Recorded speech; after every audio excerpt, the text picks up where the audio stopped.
अंजलि अपने माता पिता की इकलौती बेटी थी। उसके पिता उसके बचपन में ही उसे छोड़कर भगवान को प्यारे हो गए थे। अंजलि की माँ सरोज ने बहुत गरीबी में अंजलि को पाला था और उसकी शादी एक अमीर लड़के से की। सरोज अमीरों के घर में खाना बनाने और बर्तन धोने का काम करती थी।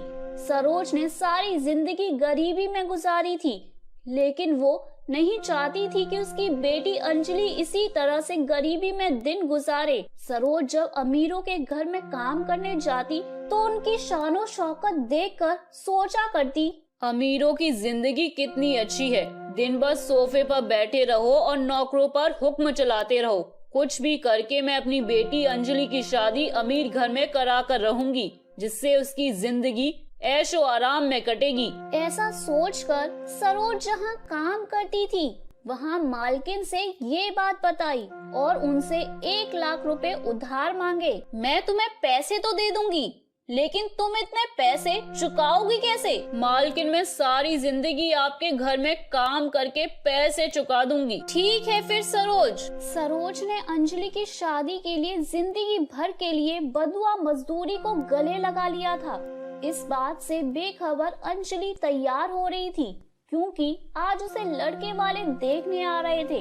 एक मंदिर में अंजलि को लड़के वाले देखने आए।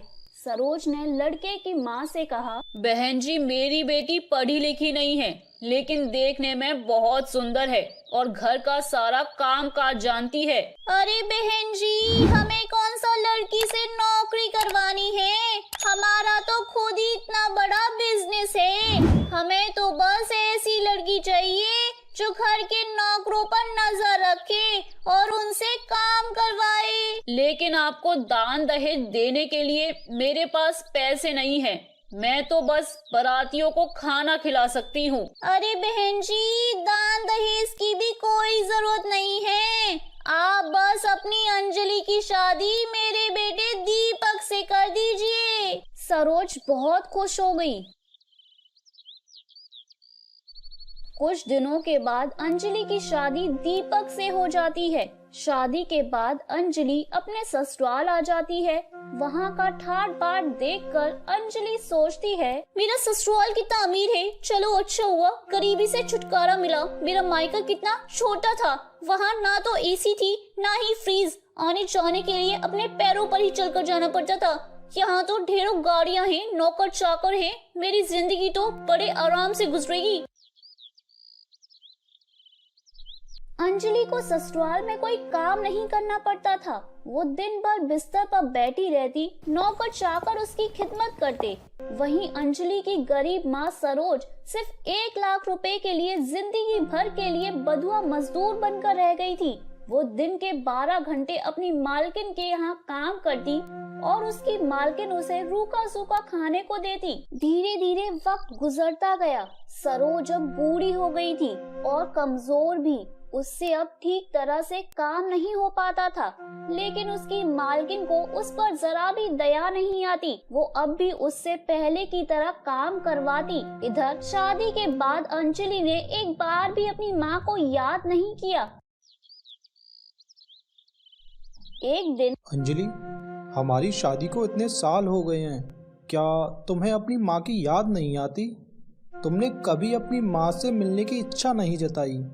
चलो चलकर माँ से मिलाते हैं। अरे मेरा वहाँ जाने का कोई मन नहीं है, और मैं तो कहती हूँ आपको भी वहाँ जाने की कोई जरूरत नहीं है। और उस तंग गली में हमारी बड़ी गाड़ी नहीं जा सकती। कौन कहता है हम गाड़ी से जाएंगे? हम दोनों बाइक से चलेंगे। क्या मुझे बाइक पर बैठना पड़ेगा? नहीं नहीं, अब तो मैं किसी बड़ी गाड़ी में ही कहीं आना जाना कर सकती हूँ। अंजलि, तुम्हें अपनी अमीरी पर इतना घमंड हो गया है कि तुम अपनी माँ से नहीं मिलना चाहती हो। ठीक है, तुम्हें नहीं जाना मत जाओ, मैं माँ से मिलने जा रहा हूँ। दीपक बाइक से सरोज से मिलने अपने ससुराल जाता है। वहाँ जाकर वो देखता है कि सरोज के घर पर ताला लगा हुआ है।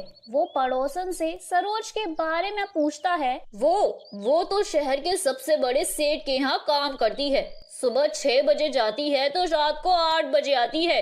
ये सुनकर दीपक चिंता में पड़ जाता है।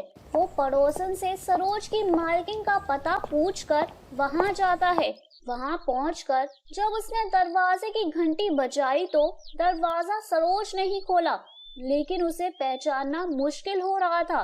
वो बहुत ही दुबली पतली और कमजोर हो गई थी। वो ठीक से खड़ी भी नहीं हो पा रही थी। दीपक को देखते ही सरोज की आंखों से झरझर आंसू निकल पड़े। माँ जी, आप इस हालत में? दामाद जी, मैं यहाँ मंदुआ मजदूर हूँ। अंजलि की शादी के लिए मैंने अपनी मालकिन से 1 लाख रुपए लिए थे और अब तक मैं यहाँ काम करके पैसे चुका रही हूँ। लेकिन 1 लाख रुपए के लिए उन्होंने आपकी ऐसी हालत कर दी है। काम कर करके आपकी तबीयत बिगड़ चुकी है। लगता है भरपेट खाना भी नहीं मिलता। तभी सरोज की मालकिन वहाँ आ जाती है और दीपक से वहाँ से जाने के लिए कहती है। चला जाऊंगा, लेकिन अपनी माँ को लेकर। दीपक उसी समय अपनी जेब से 1 लाख रुपए निकालता है और सरोज की मालकिन को दे देता है और सरोज को अपने साथ अपने घर ले आता है। अंजलि, देखो तो कौन आया है। अरे माँ, तुमने अपना क्या हाल बना लिया है। कभी तुमने माँ की हालत पूछी ही नहीं। आज इन्हें इस हाल में देखकर बुरा लग रहा है ना। माँ अब हमारे साथ ही रहेंगी। क्या माँ यहाँ रहेगी? हाँ। लेकिन हमारे यहाँ तो नौकरों की हालत भी इनसे अच्छी है और ये यहाँ रहेंगी तो हम लोगों को क्या बताएंगे? अंजलि, ये तुम कैसी बातें कर रही हो? लोग पूछे तो कह देना ये हमारी माँ है। अंजलि की सास भी सरोज के आने से बहुत खुश थी, लेकिन अंजलि को अपनी माँ का यहाँ आना अच्छा नहीं लग रहा था। उसने अपनी माँ को रहने के लिए कमरा तो दे दिया था, लेकिन कभी उस कमरे में झांकने भी नहीं जाती। वो अपनी माँ से वही सारे काम करवाती जो नौकरों से करवाती थी। एक रात जब घर के सभी लोग खाना खा रहे थे, अंजलि बहू, कल सुबह नाश्ते में खाना तुम्हें बनाना है। कल जगदीश काम पर नहीं आएगा, उसकी तबीयत खराब है। ठीक है मम्मी जी। लेकिन दूसरे दिन अंजलि सुबह 5 बजे उठ जाती है। उस समय घर के सभी लोग सो रहे थे।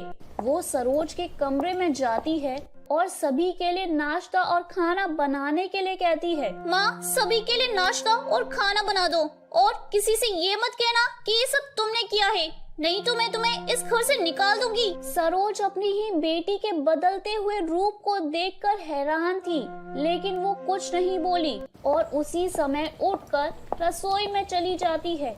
उसने पूरे परिवार के लिए नाश्ता और खाना बनाया। आखिर में उसने चाय बनाई।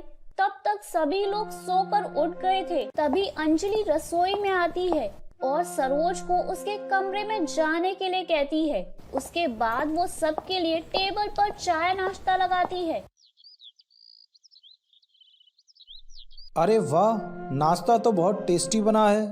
तुमने आज पहली बार कुछ बनाया है? हाँ बहू, आज तो तेरे हाथ का खाना खाकर मुझे बहुत अच्छा लग रहा है। ये ले मेरी तरफ से सोने के कंगन। अंजलि खुशी खुशी कंगन रख लेती है और सरोज की ओर देखकर मुस्कुराती है। बेचारी सरोज कुछ नहीं कहती। इस तरह वो सबकी नजरों से बचकर अपनी माँ से काम करवाया करती।